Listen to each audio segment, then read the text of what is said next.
সম্মানিত দর্শক, আসসালামু আলাইকুম। সবাইকে প্রীতি ও শুভেচ্ছা জানিয়ে শুরু করছি আমাদের আজকের প্রতিবেদন। দর্শক, আপনারা নিশ্চয় জানেন আমরা দেশের প্রত্যন্ত অঞ্চলে গিয়ে অসহায় প্রতিবন্ধী মানুষকে নিয়ে প্রতিবেদন করে থাকি। তেমনি আমরা এসেছি আজ এক অসহায় নারীর কাছে। সেই নারীর জীবনের কি কষ্ট আজ তার মুখ থেকেই আমরা শুনব। আসসালামু আলাইকুম। ওয়ালাইকুম আসসালাম। আপা, কেমন আছেন? ভালো, বেশি ভালো না ভাইয়া। কেন ভালো নাই কেন? ভালো নাই, অনেক কষ্টে আছি। এই করোনার কারণে আর বেশি কষ্টে আছি। এই জন্য আরো অনেক সমস্যা আছে। মানে ছোটকাল থেকে মানে অনেক কষ্ট করে বাবা মার ঘরে বড় হয়েছি। তারপরে বড় মানে সংসারের দেশে গরু পালতাম, গরু পাইলে চকের পাত্রে ঘাস সবকিছু আমি আমার করা লাগতো, করতাম। তারপর বিয়ে হইলো। আচ্ছা আপা, সেই গল্প তো আমরা পরে যাই। আপনার বর্তমান ফ্যামিলির সদস্য কয়জন? সদস্য আমরা 4 জন। আপনার কে কে? আমার 2 ছেলে, আমরা স্বামী স্ত্রী 2 জন। তো আপনার স্বামী কি করে? আমার স্বামী রিক্সা চালায়। রিক্সা চালায়। হ্যাঁ, আপনি কি রিক্সা চালায়, ভ্যান চালায়। আপনি কি করেন? আমি বাসা বাড়িতে কাজ করি। বাসা বাড়িতে কাজ করেন। হ্যাঁ। তো এখন আপনার কাজ আছে? না ভাইয়া, এখন কাজে যাইতে দেন না, কেন? করোনার কারণে। করোনার কারণে আপনি কাজে যেতে পারেন না? না, তো আপনার স্বামী কি এখন রিক্সা চালায়? রিক্সা চালাতে গেলে ওই পুলিশে গাড়ির হাওয়া ছেড়ে দেয়, এই জন্য গাড়ি উল্টে ফেলায়, এই জন্য চালাতে পারে না। তাহলে আপনাদের সংসারটা চলে কিভাবে? অনেক কষ্ট চলে, অনেক কষ্ট চলে। এই কয়েক মানুষের কাছে চাইতে গেলে বলে যে তোমাকে চিনি না, জানি না, যাও, দিব না, দেয় না। ফাতেমা আপু আছে না, নিচে ফাতেমা আপু আছে আমাদের বাসায়, ওর সাথে আমি ওই বেগুনবাড়ি এলাকা লেদু মামা, সে আমার 3 দিন চাল দিছে 5 কেজি করে। 3 দিন চাল, ওই চাল আমি কড়া করে একটা রান দিয়ে একবেলা খাই, একবেলা পোলাপানে খাই, নিজে না খাই খাই, এরকম করে চলি। ভাতের মার খাই, বাচ্চা আছি, অনেক কষ্টে আছি। আর কেউ কিছু দেয়নি আমাদের। আচ্ছা, আপনার ছেলে সন্তানের বয়স কত? 2 ছেলে যে বললেন, তাদের বয়স কত? বড় ছেলে 14 বছর, ছোট ছেলে 4 বছর। তো তারা কি কোনো পড়াশোনা করে? বড় ছেলে নানে পড়ালেখা করতো, তারপরে একটা অ্যাক্সিডেন্ট, আমার আব্বা মারা গেছে, সে দেখতে গেছিলাম, আসার পথে আমি অটো গাড়িতে উঠছিলাম, অ্যাক্সিডেন্ট হয়েছে, বড় ছেলে পা ভেঙে গেছে। আপনাদের গ্রামের বাড়ি কোথায়? গ্রাম বাড়ি হয়েছে, দেশের বাড়ি হয়েছে মাদারীপুর। মাদারীপুর। হ্যাঁ। বাড়িতে কে কে আছে আপনার? বাড়িতে আমার আম্মু আছে, আমার ছোট একটা বোন আছে, আমার আব্বু মারা গেছে। আপনাদের গ্রামে কি জমি জমা আছে? না ভাইয়া, কিছু না, নদীতে সব ভেঙে নিয়ে গেছে। তা এই যে ঢাকায় কিভাবে আসলেন আপনারা? ঢাকা আসলাম, গার্মেন্টস চাকরি করতাম, সেখান থেকে আমার শ্বশুর দেখে আমার বিয়ে হয়েছে। আপনার এই যে জামাই, যে স্বামী, হ্যাঁ, ওনার বাড়ি কোথায়? ওনার বাড়ি বরিশাল। তা এটা আপনাদের বিয়ে শাদী কেমনে হলো? ঢাকা ওই যে গার্মেন্টস চাকরি করতাম, সেখান থেকে আমার শ্বশুর দেখে পছন্দ করে তারপর আমাদের বিয়ে হয়েছে। তা আপনার শ্বশুর কি করতো ঢাকায়? আমার শ্বশুর ঝালমুড়ি বিক্রি করে। ঝালমুড়ি বিক্রি করতো। হ্যাঁ, তারপরে আপনার শ্বশুর আপনাকে দেখছে, তারপরে দেখে পরে পছন্দ করে এই যে ছেলের জন্য নিছে, বিয়ে হয়েছে। আচ্ছা, আপনার এই স্বামী তো এখন মনে হয় কাজ করতে পারে না, না, এখন কোনো কাজকর্ম করতে পারে না, যেহেতু অনেক কষ্ট লকডাউন ছিল। চলতেছে হ্যাঁ। করোনার কারণে, যার কারণে কোনো কাজ করতে পারে না, না। আপনিও কোনো কাজ করতে না। পারছেন না। তাহলে আপনাদের সংসার চলছে কিভাবে? সংসার অনেক কষ্ট, যে বললাম যে বাতের মার ছেলেকে খাওয়াই, নিজে খাই, অনেক কষ্ট চলি। খাবার নাই ঘরে, খাবার নাই। আচ্ছা, আপনাদের সংসারে কি পরিমাণ খরচ হয় প্রতিদিন, কি মাসিক কেমন খরচ হয়? মাসে 4,000 টাকা ঘর ভাড়া, তারপরে ডেলি ধরেন 1-150 টাকা বাজার লাগে। এখন অনেক কষ্টে আছি।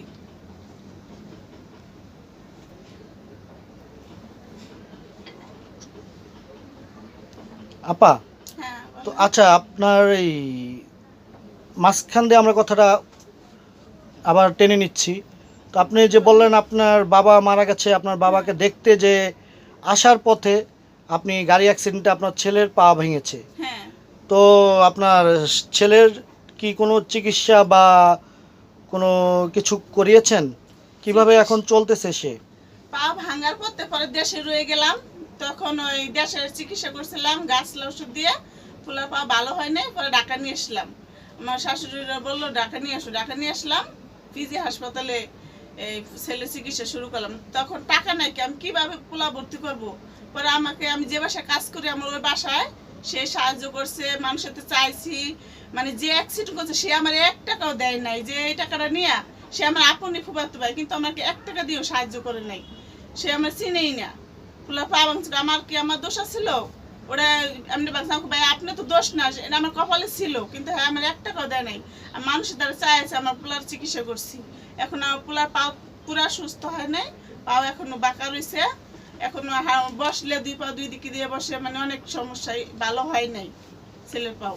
এখন তো আপনারা কিছু সাহায্য করেন, তাহলে আমার পোলার চিকিৎসা করতে পারবো, আমি ভালোভাবে চলতে পারবো, একবেলা 1 মুঠ ভাত খেতে পারবো।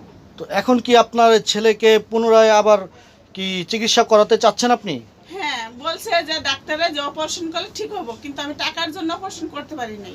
কত টাকা লাগতে পারে অপারেশনের জন্য? হ্যাঁ, বলছিল যে 1-1.5 লাখ টাকা হলে এটা অপারেশন হবে, কিন্তু আমাদের অত টাকা নাই, তাই আমি পারি নাই ভাইয়া। আচ্ছা এখন আচ্ছা। যদি আমার কেউ সাহায্য করে আমি চিকিৎসাটা করতে পারবো। তো আপনার ছেলে কি এখন কি স্কুলে যেতে পারে? না, তখন স্কুলে নাম কাইটা দিছে, 2-3 মাস হয়ে গেছে, বেতন লাগে প্রতি মাস 500 টাকা, সে বেতন দিতে পারি না। পরে হ্যাঁ আমার নাম কেটে দিছে ছেলে, পরে নাম কেটে দিছে। এখন কি করবো? পরে ওই 3 মাসের টাকাও চাইছে। পরে আমাকে ভাইয়া এখন আমার মেরে ফেলালাম, দিতে পারবো না, আমার তো নাই, আপনার চিকিৎসা করতে পারি না, আমি কিভাবে দিব? পরে আর কিছু বলে নাই, পরে নামটা কেটে দিছে। আচ্ছা আপা, আমাদের কোনো দর্শক এই প্রতিবেদনটা দেখার পরে যদি আপনার সাথে যোগাযোগ করতে চায় এবং হ্যাঁ, তাদের সাহায্যের হাতটি বাড়িয়ে দিতে চায়, তাহলে কিভাবে? আমাদের সাথে যোগাযোগ করবো, আমার ফোন নাম্বার নিব। তো আপনার ফোন নাম্বারটা কি মুখস্থ আছে আপনার? হ্যাঁ, মুখস্থ আছে। নাম্বারটা কি বিকাশ করা? না, বিকাশ করা না, আমার নাম্বারটা আমার মুখস্থ আছে। আচ্ছা, ফোন নাম্বারটি ভিডিওতে বলার আগে সেটা বলে নেওয়া ভালো। পৃথিবীতে খারাপ মানুষও আছে, ভালো মানুষও আছে। আপনাকে খারাপ উদ্দেশ্যেও মানুষ ফোন দিয়ে বিরক্ত করতে পারে, আর যারা ভালো তারা 2-1টা কথা বলে আপনাকে সাহায্য এবং সহযোগিতা করতে পারে।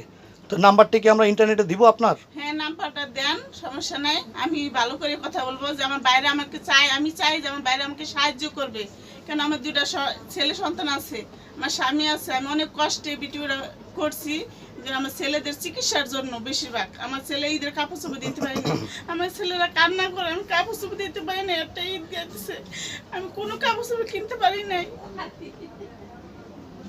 আচ্ছা, নাম্বারটা কি আপনার মুখস্থ আছে? হ্যাঁ, নাম্বারটা বলেন। 0188 0188 20 20 16 16 957। 957। হ্যাঁ, সম্মানিত দর্শক, আপনাদের সুবিধার্থে আরেকবার নাম্বারটা আমরা বলে দিচ্ছি। আরেকবার বলেন নাম্বারটা। 0188 0188 20 20 16 16 957। 957। হ্যাঁ, সম্মানিত দর্শক, অযথায় ফোন দিয়ে ডিস্টার্ব করবেন না, কারণ আমরা যারা প্রতিবেদন করি আমরা সহজমিনে যা দেখতে পাই আসলে আপনারা তা দেখতে পান না, কারণ এরা আসলেই অসহায়।